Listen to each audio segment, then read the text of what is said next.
पाल रे सब बड़ा बडेरा, सब बड़ा बडेरा वो जी, सब लोग लगाया वो जी, ठाकरिया ने समझा वो जी।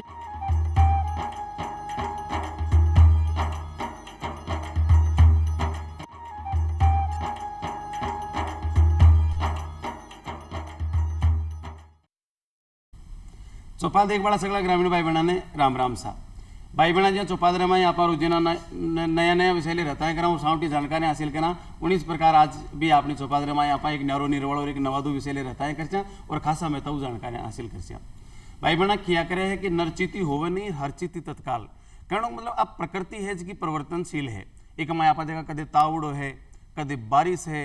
कदे बारिश की अति हो जाए तो बाढ़ भी आ सके है कदे सूटो आवे तो प्रकृति का इसका बदलता हुआ रूप है कई बार अति को रूप धारण कर ले तो मानव के लिए एक समस्या भी बन सके है और आ समस्याओं से आप किया निजात पावा आ समस्याओं से की प्रकार से आप नागरिका की अपना जन और अपना जन धन माल की आप सुरक्षा करा की जानकारी आज आप हासिल कर और आपनो आज कोई विषय है आपदा प्रबंधन एवं आपदाएं जी की जानकारी लेकर अपने बीच पधारे हैं लोकेश जी सोनवाल साहब जिसका SDRF के मायने एडिशनल SP है और आप चौपाल स्टूडियो में पधारे इन वास्ते आप स्वागत है सर और साथ ही भाई बहन अपने बीच पधारे अमित शर्मा जी जिसका नागरिक सुरक्षा विभाग के मायने उप नियंत्रक है तो लोकेश जी आप भी चौपाल स्टूडियो में घणो घणो स्वागत है सर। सबसे पहले सोनवाल साहब आपसे जानकारी चाहवा कि आज की आपदा है आप आपदा कई चीज ने मान सका कहीं है आपदा अशी घटना जी को कोई पूर्वानुमान कौन लगा सका अचानक आ जावे और जी को नुकसान को भी अनुमान कौन लगा सके और जिनमें कहीं कहीं व्यवस्था करनी पड़े और उसकी घटना को कहीं परिणाम आ सके जे उन्हें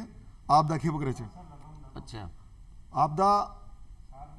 के बारे में आप अनुमान लगा लिया भाई साल काल बारिश आवली बारिश कोड़ी ना आवली कसी नदी चाल जाएली कसी नदी यार कसा गाँव में बुझ जाएलो कोड़ बाढ़ आ जाएली ई को अनुमान कौन लगा सका उन्हें आपदा के छे जी। अब जी आप नागरिक सुरक्षा विभाग के में उप नियंत्रक का पद पर कार्यरत हो तो वो जो नागरिक सुरक्षा विभाग है वो कहीं है कि कहीं कहीं गतिविधियां के बारे में आप थोड़ी जानकारी दे रहे हो। दरअसल नागरिक सुरक्षा जो है वो नागरिकों का ही बनाया गया एक संगठन है जिसमें नागरिक ही शामिल होते हैं और वो नागरिकों के द्वारा ही बनाया जाता है। तो ऐसी एक सरकार ने एक ऐसी व्यवस्था की हुई है जिसमें आम नागरिक जो है वो एक नागरिक सुरक्षा की भूमिका बेहतर ढंग से एकदम संपादित कर सकता है उससे रिलेटेड सारे काम संपादित कर सकता है। इसलिए नागरिक सुरक्षा संगठन जो है वो आम नागरिकों को एक बहुत बेहतर एनवायरनमेंट देते हुए किस तरीके से उनको जो है सहायता पहुंचाई जा सके एक फर्स्ट रेस्पॉन्डर अगर मैं ये कहूँ जो अंग्रेजी की भाषा में तो इस तरीके से लेकिन अगर जो सबसे पहले घटनास्थल पर पहुंचने वाला व्यक्ति होता है वो चूंकि आम नागरिक होता है तो ऐसे आम नागरिकों को अगर सरकार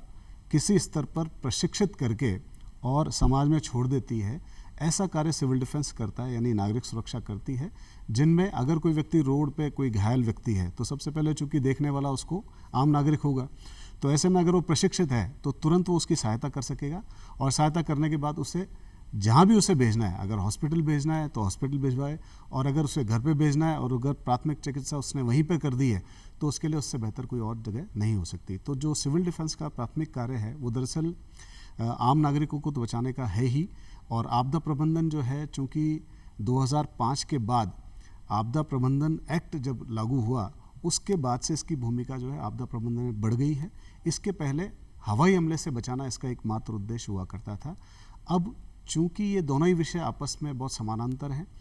अगर किसी बांध पर जो है बम गिर जाए तो उसकी स्थिति ठीक वैसी ही होगी अगर कोई भूकंप आ जाए क्योंकि बांध दोनों स्थिति में फटेगा। तो ऐसी स्थिति में बाढ़ भी आ सकती है और भी जो राहत कार्य होते हैं उन सभी को बहुत बड़े लार्ज स्केल पे या बहुत विस्तृत अगर मैं कहूँ कि विस्तृत रूप से किया जाए तो बहुत सारी मानव शक्ति या मानव श्रम की आवश्यकता पड़ेगी जिसके लिए कम्युनिटी स्तर पर या यूँ कहें कि राज्य सरकार ने और भारत सरकार का जो विषय रहा है कि अगर वो 1% सामान्य जन को इस बाबत प्रशिक्षित कर देती है आपदा प्रबंधन से तो उस वक्त जब ये कोई भी आपदाएं होती हैं उस वक्त उनको प्रशिक्षित मैन पावर मिल जाती है या यूँ कहें प्रशिक्षित मानव श्रम मिल जाता है जो कि समाज में अपने अपने समाजों की वहाँ पर अगर वो अपने स्तर पर उनको सुरक्षित कर देता है उनके लिए और जो भी चीज़ें जो 12 सर्विसेज का जो अभी हम डिस्कस कर रहे हैं कि ये 12 सर्विसेज का क्लब है ये जिसके अंतर्गत ये सारी सेवाएं वो आम जन को दे सकता है। तो सिविल डिफेंस यानी नागरिक सुरक्षा का जो उद्देश्य या नागरिक सुरक्षा क्या है वो यही है कि इन्हीं का बनाया गया संगठन है सरकार की तरफ से, जो इन्हीं के द्वारा है और इन्हीं के लिए है। कहने का मतलब वर्तमान के मैंने कुछ को विस्तार है वो भी एक व्यापक दृष्टिकोण के साथ है। पहले जहाँ बताए हवाई हमला की दिशा में जो होती यदि को काम हो, लेकिन आज आदमी ना प्रशिक्षित किया जाए, भी के लिए बन तैयार किया जाए, क्योंकि कोई भी घटना घटित हुए बी टाइम का भी घटना के समय न तो बटे प्रशासन उपस्थित हो सके, न बटे सुरक्षा व्यवस्था हो सके। तो जिको जहाँ कोई दुर्घटना है, कोई आम आदमी देखी तो सौ पहले भी कोई दायित्व बने कि बिना की प्रकार हॉस्पिटल में ले जाओ, या कोई भी घटना घटे तो आम नागरिक बा लोगों की मदद करे और प्रशासन के पूछे पहली भी जत्रो आपको प्रयास हो सके तो करे। तो वो जो विभाग है वो भी मानवता का हित के माने एक बहुत बड़ी बात है। अब आप यहाँ प्राकृतिक आपदाओं की आपदा की बात करी, आप बताओ कि जिसकी घटना को पूर्वानुमान को नहीं लगे और जिसके आदमी नहीं चाहे फिर भी हो जाए भी चीज ना आपदा किया करे, तो ये आपदा को कारण कहीं हुए? आपदा दो प्रकार की हो पहली बात हुई अपनी, एक तो होगी प्राकृतिक आपदा, एक कृत्रिम आपदा, मानव जनित आपदा। प्राकृतिक आपदा में भूकंप, बाढ़, ज्वालामुखी, सुनामी, चक्रवात, लैंडस्लाइडिंग, ये सब प्राकृतिक आपदा में आ जाए। दूसरी आपदा होगी आपने मानव जनित, यहाँ बार डैम में कहीं खराबी होगी, फटो, मानव जनित। रेल दुर्घटना, मानव की गलती होगी और कुछ गलती होगी, अब बार बड़े एक्सीडेंट हो, बड़ी घटना हुई। इसके अलावा आपने कोई गैस लीक होगी, अब बार चंडीगढ़ के अंदर हुई हो, वहाँ के अंदर कोई सीवर लाइन के अंदर कोई गैस डाली सफाई करवा के लिए, वो जहर बन गो, 4-5 आदमी मर गया चंडीगढ़ में। आपने यहाँ भी अभी पिछले साल 2 साल पहले ब्रह्मपुरी के अंदर, ब्रह्मपुरी नगर निगम के अंदर क्लोरीन लीक हो गई, तो आसपास के सारी जगह को खाली कराना पड़ा। थाने से सूचना प्राप्त हुई, मैं गया वनडे, वो गैस सिलेंडर ने पानी में डाल डिफ्यूज करा। तो ये सारी की सारी ये घटनाएं सारी कृत्रिम छे, मानव जनित घटनाएं छे। अच्छा, तो इनमें एसडीआरएफ को रोल यहाँ चालू हो जाती कि 2005 में जब आपदा प्रबंधन अधिनियम बन्यो तो उसके बाद एनडीआरएफ आई इंडिया में। राजस्थान में 2013 में एसडीआरएफ को गठन हुई। एसडीआरएफ का गठन हुआ पाचे 2016-15 से 13 में जो गठन हुई तो 2016 में मूर्त रूप में आई। 2016 से राजस्थान में एसडीआरएफ काम कर रही है। में 4 भाग में काम करा। पहली तो होगी वहाँ के फ्लड रेस्क्यू, बाढ़ से संबंधित। दूसरा हो गया आपने CBRN, chemical, biological, radiological, nuclear वाला हो गया। तीसरा हो गया CSSR, collapse structure search and rescue. चौथा होगी माँ के एमएफआर होगी, कानून मेडिकल रिलीफ देना होगा। तो मैं सबसे इंपॉर्टेंट काम राजस्थान में आपने अभी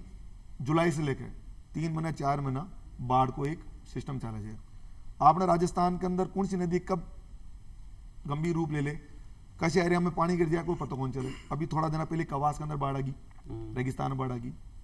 तो राजस्थान के अंदर बेसिकली इतनी सारी सूखी नदियां चाहिए या बरसाती नदियां चाहिए, कब कौन सी नदी विकराल रूप ले ले कोई खे कौन सके।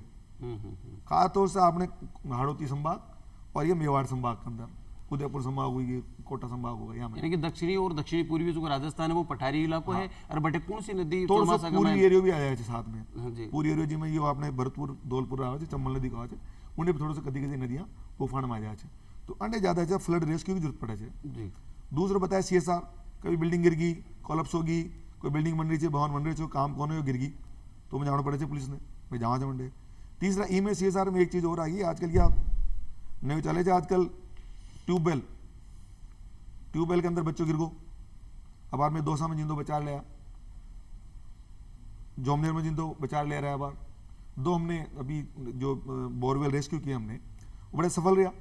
मुख्यमंत्री जी बधाई भी दी बार कि भाई आपने बहुत अच्छा कार्य किया, 2 साल में काम किया, अच्छा जोमनेर में काम किया। हमारे डीजीपी साहब अभी उमेश जी सर पूरी टीम को सम्मानित किया। कमांडेंट साहब हमारे राजकुमार गुप्ता जी, एडिशनल जी हमारे आलोक वैसी साहब, अब तो डीजी और लग गए। मतलब आप देखिए राजस्थान में इतने संवेदनशील हैं इसको लेके, एसडीआरएफ को लेके या आपदाओं को लेके। हमारे पहली बार राजस्थान के अंदर इस पद पे डीजीपी साहब लगे, राजू शर्मा जी अभी जी। तो बड़ा हम इस राजस्थान के अंदर बड़ा संवेदनशील है। मैं एसडीआरएफ के बारे में बताऊँ बात, पिछली बार हमने 2 साल पहले रेस्क्यू किया, करीब बाढ़ आ गया था इधर हाड़ौती क्षेत्र में। रात को एक स्कूल के ऊपर 50-60 टीचर मास्ट 2 मंजिल के ऊपर स्कूल में अटक गया। तो लियाबा की दिक्कत होगी रात में, मैं रात में जग रहा 1:30-2 बजे। लगातार कलेक्टर एसपी का टेलीफोन आ रहा है, एसडीएम को आ रहे हो, एसएचओ को आ रहे हो। एनडीआरएफ भी उन्होंने काम करी, मैं एनडीआरएफ ने खंदाया तो एनडीआरएफ मना कर दी कि साहब रात ने मैं ये राजस्थान के एरिया में काम कौन कर सका, क्योंकि ने खेता में बाढ़ में कटीला तार लगा रहे थे, तो माँ की नाव पंचर और जवान जानन खत्म जा सके। आप कल्पना करो सर, आप माँ की टीम गई, 2 टीमें गई और जान जोखिम में डाल के वहाँ स्कूल के ऊपर जो 40-50 मास्टर जा स्कूल का जो फंस गया था बाढ़ में, वह निकाल ले रही रात के अंदर 1:30-2 बजे। पिछली बार बाढ़ आई कोटा ग्रामीण में, वने भी स्थिति हालात यही था। रात भर वहाँ के एडिशनल एसपी मंडे मौका पे गयो, वहाँ की पूरी टीम मौका पे मंडे, कलेक्टर साहब भी मौका पे, रात के 1:30-2 बजे पूरी रात काम करे। तो सबसे ज्यादा काम SDRF इस टाइम पे आपने राजस्थान को, पूरे हिंदुस्तान में यदि कोई सबसे बेस्ट SDRF है तो राजस्थान की मानी जा रही है। और जगह थे काम बताया जी, बार बार सरकारी शिक्षक स्कूल में फंस गए, मैंने आप बचाया, या बोरवेल का 2 उदाहरण बताया। तो इसके लिए जो आपको SDRF विभाग के भी बहुत बहुत साधुवाद, और हमेशा इस प्रकार मानवता का हित में काम करते रहे। आप बात करिए नागरिक सुरक्षा विभाग की जी, आप भी साहब सोनवाल साहब बताया कि बोरवेल के मायने की कई बार विशेष रूप से टाबरी गिरा करे, भाई खेल रही है, ध्यान भी को नहीं, अचानक पाँव फिसले हो या कोई भी कारण सुबह बोरवेल में गिर जाए, आ एक समस्या बड़ी समस्या है। तो ए जगह बोरवेल में टाबर गिर जाए, कई कारणों से गिरे और मन आप बचा सका कि वह घटना ही नहीं घटे, ये के लिए आप कहीं कहना चाहो तो? देखिए, सरकार ने और प्रशासन ने इस स्तर पर बहुत सारी व्यवस्थाएं की हुई हैं, जिनमें सबसे पहले तो यह है कि जितने भी, यानी एक लेमैन के स्तर पर अगर मैं कहूँ, जो सबसे निचला स्तर है, यानी पटवारी या तहसील स्तर पर या तालुका स्तर पर अगर मैं कहूँ, तो सभी जगह जिला कलेक्टर की तरफ से निर्देश होते हैं और आपदा प्रबंधन विभाग की तरफ से भी निर्देश होते हैं कि आप जो है खुला बोरवेल किसी भी हालत में नहीं रखें, उसको ढक कर रखें, जो भी उसका मालिक है। उस संबंधी आवश्यक पत्राचार के माध्यम से उन सभी को ये सूचित भी किया हुआ है। अब चूँकि ग्रामीण इलाकों में बहुत अंदर तक ऐसी जगह पे जहाँ पे सामान्य आदमी की पहुँच नहीं होती है, वहाँ पे कई बार बिना अनुमति के या किसी और कारण से कोई गड्ढा खोद लेते हैं या कोई बोरवेल खोद लेते हैं, तो ऐसी विशेष जानकारी वहाँ तक यानी जिला प्रशासन तक पहुँच नहीं पाती है। फिर भी जो सरकारी मशीनरी है और जो दूसरा प्रयास है एक वॉलंटियर्स के माध्यम से, हम ये कोशिश करते हैं कि उस स्तर तक हमको पता लगे कि वहाँ पर कोई ऐसी स्थिति तो नहीं है, पहली चीज़। दूसरी बात, सुरक्षा के लिए उनको हर बार गाँव में अनाउंसमेंट भी किया जाता है और जो ग्रामीण स्तर के जो भी अधिकारी हैं उनको ये बाकायदा पत्राचार के माध्यम से सूचित किया जाता है कि ऐसी कोई भी अगर गतिविधि आप देखें तो उसकी सूचना नियंत्रण कक्ष को या जिलाधिकारी महोदय को देवें, ताकि आगे की उसकी अग्रिम कार्रवाई की जा सके। अभी भी जो ताज़ा उदाहरण जो अभी आपने सोनवाल साहब ने दिया था कि जोबनेर में जो घटना घटित हुई थी, तो क्या चूँकि मैंने आपको बताया कि सबसे जो फर्स्ट रिस्पॉन्डर होता है, क्योंकि नियंत्रण कक्ष जो है वो जिला नियंत्रण कक्ष कलेक्टर के अंडर में चलता है और उसकी सूचना सबसे पहले EOC यानी इमरजेंसी ऑपरेशन सेंटर कलेक्टेड कार्यालय को मिलती है, यानी जो सिविल डिफेंस रन करता है। तो सबसे पहले जब ये सूचना आई तो जो फर्स्ट रिस्पांस नागरिक सुरक्षा की टीम ने किया, उनके साथ साथ SDRF की टीम दोनों एक साथ ज्वाइन वहाँ पे हो गई थी और उसको बहुत बढ़िया ढंग से इन्होंने दोनों के सहयोग से, ये बहुत बढ़िया एक इवेंट था जिसमें वो बच्चा जिंदा बचा। और ऐसी घटनाएं निश्चित रूप से होनी नहीं चाहिए थी, लेकिन जो हो गई उसको किस तरीके से एक्सक्यूवेट किया जाना चाहिए था, कैसे निकाला जाना चाहिए था, इस पूरी प्रक्रिया को उन्होंने बहुत अच्छे ढंग से किया और यहाँ पे दोनों टीमें संयुक्त रूप से काम करती रहीं। लेकिन अभी इससे पहले भी जैसे खाटू श्याम जी वाली घटना हुई थी, वहाँ पे भी ये बोरवेल वाली कुछ घटनाएं हुई थी।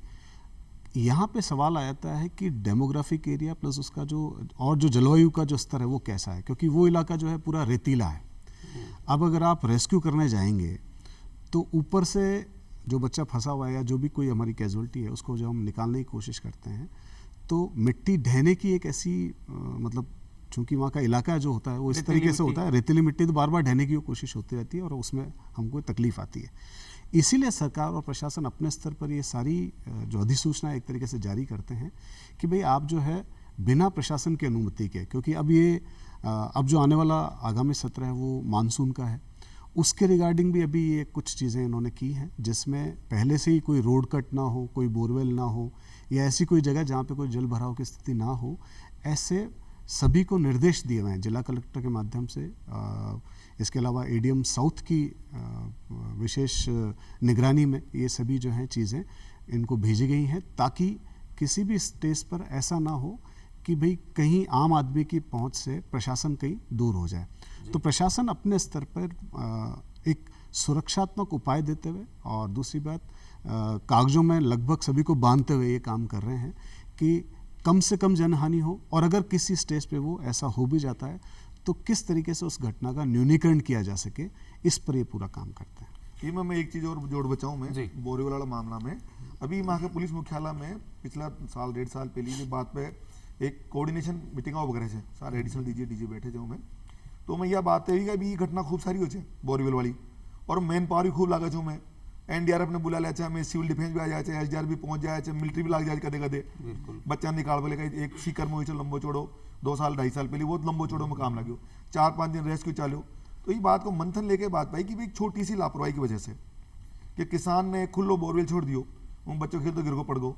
अब जिन 2 छे मरे छे हुआ तो पता कौन पड़े उन्हें निकाल बोली पूरी ताकत लागे और गाँव लागे जाए आसपास का जनप्रतिनिधि आ जाए लोग आ जाए तो उन्हें निकाल एक चुनौती जाए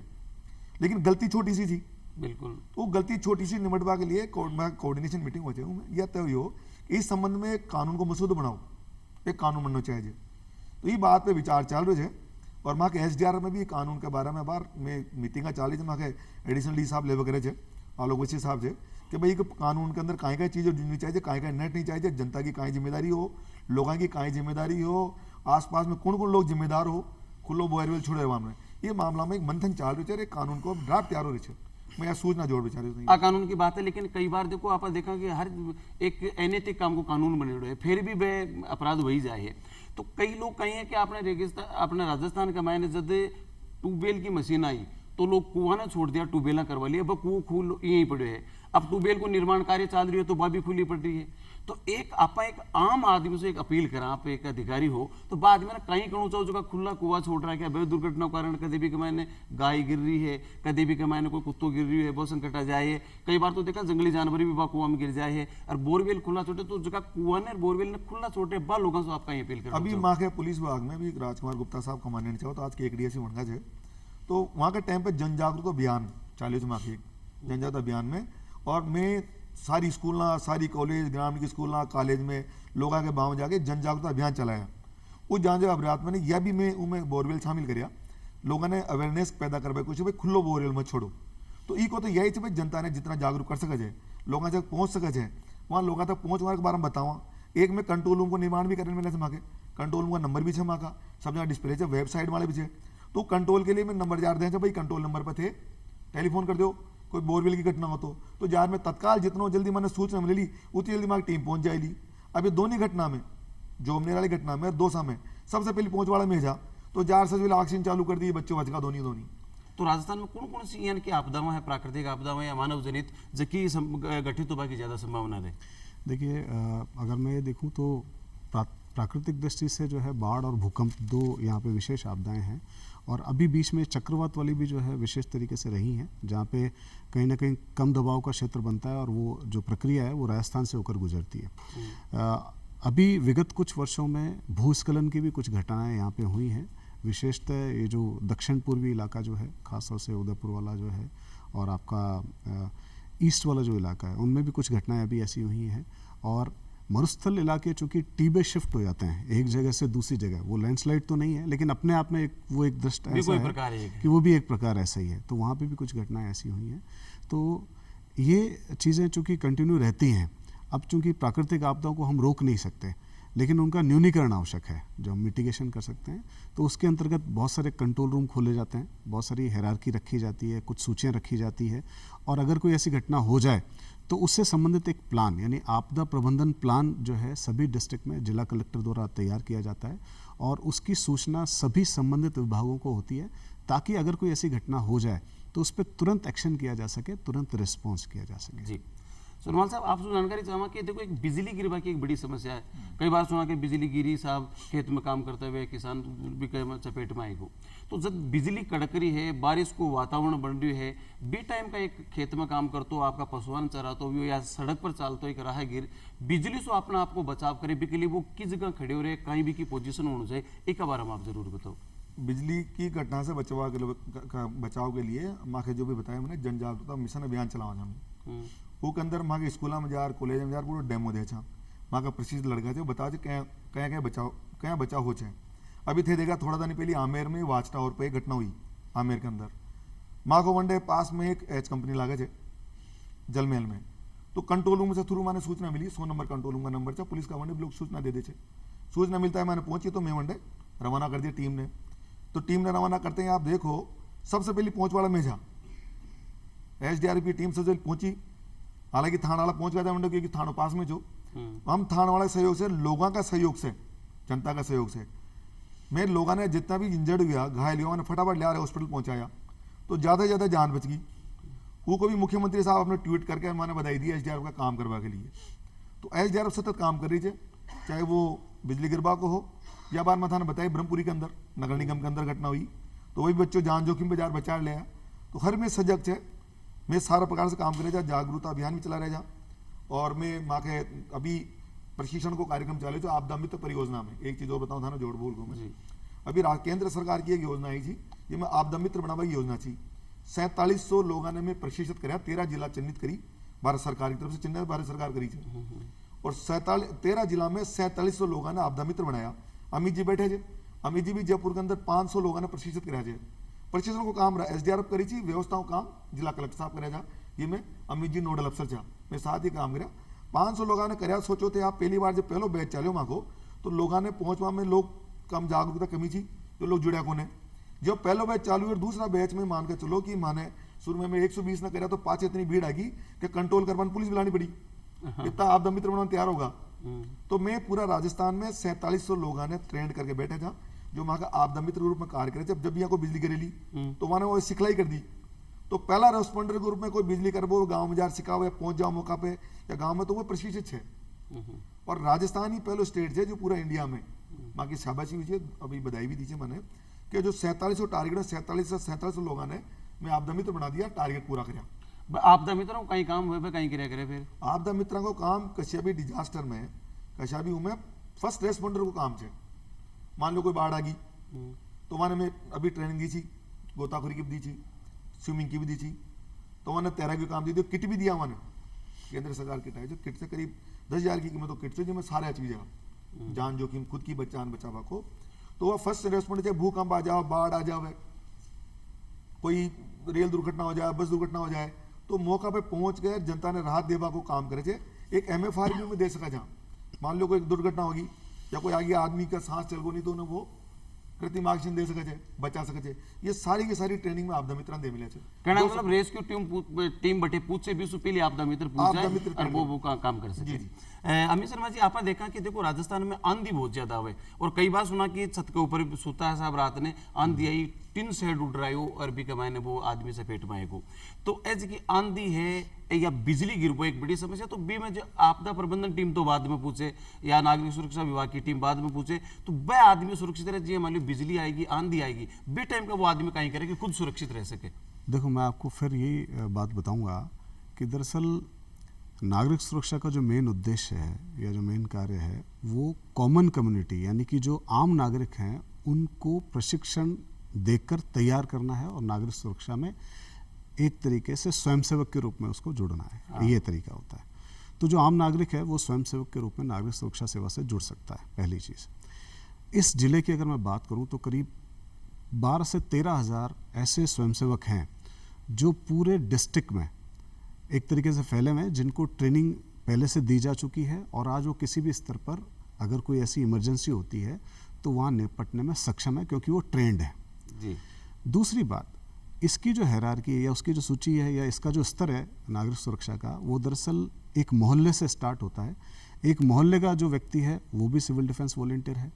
और फिर अगर मैं वार्ड की बात करूं तो वार्ड में भी जितनी गलियां हैं उनमें लगभग एक एक दो दो आदमी जो हैं आज की डेट में सिविल डिफेंस के लिए ट्रेंड हैं और वो अपनी व्यवस्थाएं सुचारू कर सकते हैं। ये हुई स्ट्रक्चर की बात जो मैं बताना चाह रहा हूँ, जो ऐसा स्ट्रक्चर जो कि मदद करता है किसी भी आपदा में, कि हम जैसे ही कंट्रोल रूम से कोई मैसेज मिलता है, सपोज करो भाई आमेर में कोई घटना हुई तो आमेर में भी नागरिक सुरक्षा के स्वयंसेवक हैं जिनको तुरंत सूचना कर दी जाती है कि आप तुरंत जो है उस घटना या दुर्घटना स्थल पर पहुँचें और राहत कार्य स्टार्ट कर दें। तो अभी जो भी घटनाएं हुई जो पहले या अभी जो भी इससे पहले या अभी जो और घटनाएं जो होने वाली हों उनके संबंध में एक प्लान तैयार रहता है, एक सूची तैयार रहती है कि कौन किस स्तर पर हमारा व्यक्ति अटेंड उसको कर सकता है और किस स्तर पर व्यक्ति जो है वो आम नागरिक को रिलीफ पहुंचा सकता है। तो ये जो स्तर है यानी छोटे से स्तर से लेकर और एक वृहद स्तर तक, यहाँ मैं एक चीज़ और इसमें शामिल करना चाहूँगा कि नागरिक सुरक्षा में जुड़ने के लिए ऐसे कोई विशेष क्वालिफिकेशन हो या ऐसा कोई बहुत बड़ा कोई आपका शैक्षणिक स्तर हो, ऐसा नहीं है। इसमें एक आम आदमी से लगाकर और एक IAS तक, मिस्टर जितेंद्र सोनी जो कलेक्टर भी रहे हैं यहाँ पे और वो भी आज सिविल डिफेंस के मेंबर हैं, नागरिक सुरक्षा के स्वयंसेवक रहे हैं। इसके अलावा और भी ऐसे लोग बाग हैं जो अलग अलग, यानी वो डॉक्टर है तो भी वो नागरिक सुरक्षा का स्वयंसेवक हो सकता है, वो एक इंजीनियर है तो भी हो सकता है। इनको तैयार इसी हिसाब से किया जाता है कि जब सभी चीज़ें किसी न किसी रूप में ख़त्म हो जाएं और उस वक्त सुचारू करने के लिए, उन व्यवस्थाओं को सुचारू करने के लिए ऐसी मैन पावर की ज़रूरत पड़े, तब ये सभी मैन पावर हमारी स्वयंसेवक के रूप में कार्य करती है। तो छोटे से स्तर से लेकर और बड़े स्तर तक जो है वो नागरिक सुरक्षा स्वयंसेवक बनाया जा सकता है, होते हैं और आज की डेट में हैं, और उनसे एक कार्य सुचारू हम ले सकते हैं। जी, अपने मौसम विभाग है, हाँ। आंधी है, तूफान है, बिजली गिरबा की संभावना है, ओलावृष्टि है, अगर यानी कि संभावना दिखे तो प्राय हर लोग आने पे एक मैसेज के जरिए, एक टेक्स्ट मैसेज भेजे और भी के जरिए बिन चेतावनी दे। तो आपको नागरिक सुरक्षा विभाग है, वो भी कोई प्राकृतिक आपदाओं से पहले लोगों ने यहाँ सचेत करेंगे? देखिए, मैं इसके बारे में एक चीज़ ऐड करना चाहूँगा। 2015 में मेरी पोस्टिंग थी अजमेर में। तो हमने क्या किया, देखिए जो सिविल डिफेंस का उद्भव जो है वो दरअसल 1968 के एक्ट के अकॉर्डिंग है। ये सबसे पुरानी ऐसी संस्था है जो चूंकि पहले युद्ध से सीधी संबंधित थी और अभी जो है 2005 के बाद आपदा प्रबंधन के रूप में भी यहाँ पे इसका द्वितीयक रोल यहाँ पे निकल के आता है। तो जो 2005 से जितने भी पहले जो आपदा से संबंधित प्रशिक्षण दिया जाता था वो सारा नागरिक सुरक्षा दिया करती थी, चाहे वो स्कूल हो, कॉलेज हो या और कोई सरकारी तंत्र हो या गैर सरकारी तंत्र हो, उन सभी में यही व्यवस्था रहा करती थी। और इसमें एक खास बात और थी कि राष्ट्रीय स्तर पर और बल्कि एशिया स्तर पर अगर मैं कहूँ तो नागरिक सुरक्षा का पूरे एशिया में सिर्फ एक ही कॉलेज था, NCDC, national civil defence college Nagpur, जहाँ पे सबसे पहले जो प्रोबेशनरी IAS आया करते थे उन सबकी पहली ट्रेनिंग वहाँ पर हुआ करती थी 1968 से लेकर और 1990 तक। ये कंटिन्यूस ऐसी प्रक्रिया थी क्योंकि उस दौरान जो है वो भारत देश विभिन्न युद्ध से रिलेटेड आपदाओं से संबंधित हुआ करता था, ऐसी चीज़ें हुआ। आज है जो कुल मिला रही है कि जितनी भी आपदाओं से कि मानव ने संकट में डाल सके बाकी लेकर है। और सर अब एक समय की भी मर्यादा में है और आज को चौपाल कार्यक्रम में आदरणीय सोनवाल साहब शर्मा जी पधारिया, आपने घना धन्यवाद। और भाई बहन आशा कर आज को कार्यक्रम आपने दाया है उसी। अब फिर मिल से एक नया विषय ने लेर जठादा ने चाहूँ आपसे इजाजत। राम राम साहब।